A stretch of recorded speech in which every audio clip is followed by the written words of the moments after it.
Büyüyle sizlerle birlikte Car Punking oynayacağız. Car Punking. Neydi lan? Neyse. Ve bir tane yolun yettiğimiz var. Sizce niye? Neyse. Arabamızı müdafi şeyler. Biraz vaziyette editler. Sizce ben neyim ya? Ha, indi bunu belə elədiksə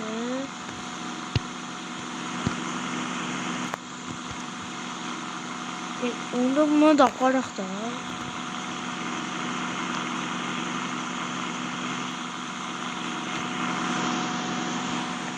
Ayo, neysə. O yetdiğiyle biraz atdoş şeyler gəlir. Təkərlər biraz inməsi. Bu arada istek atma istəyirsə buradaki Dilef Efendi'ye koşulabilirsiniz.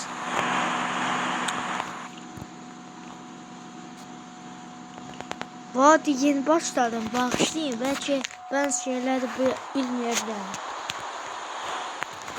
Ama sürücülükte yaxşıyam.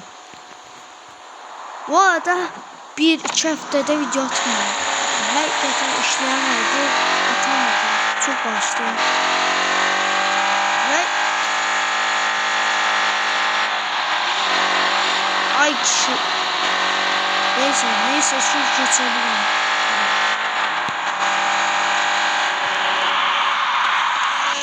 Şimdi bu da ayarlara direkt moduya giriyor.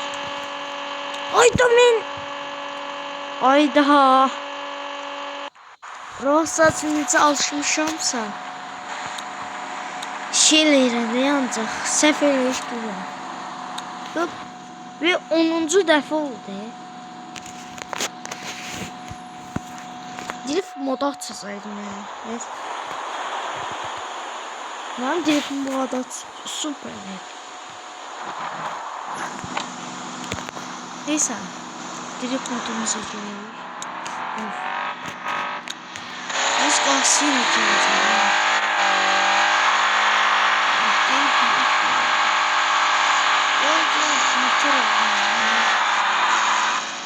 Yandı.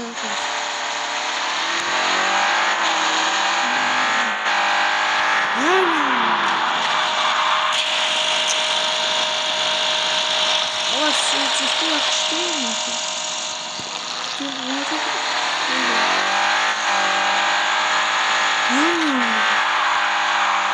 Bu arada DS'ye baksınız. Orası koyulacak.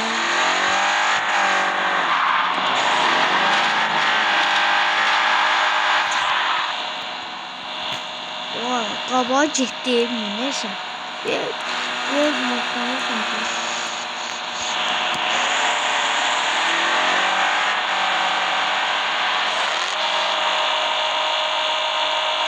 Oh shit. Ay.